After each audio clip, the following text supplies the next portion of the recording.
Hello guys, gagawa tayo ng Mysore buns or banana buns. Ito pala, sinuko na overnight.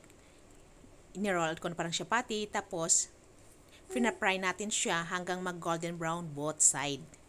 Ganyan lang siya guys.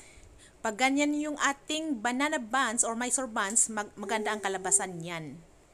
Means fluffy, very fluffy. Yan, both side golden brown.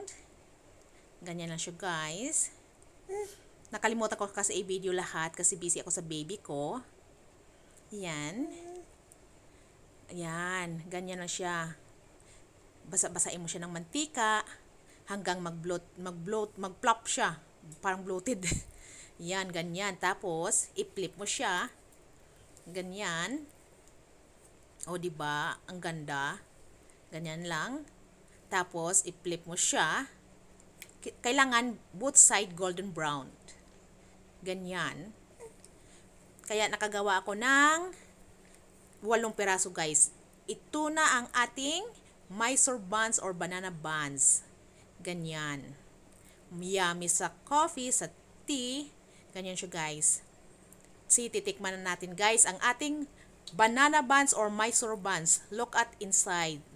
Dapat ganyan siya guys. Wow, masarap sa kape at saka sa chai. Salamat sa inyong panonood. Sana nagustuhan nyo aking video. Bye-bye. Yum yum. Please don't forget to like and share and subscribe to my channel. Bye!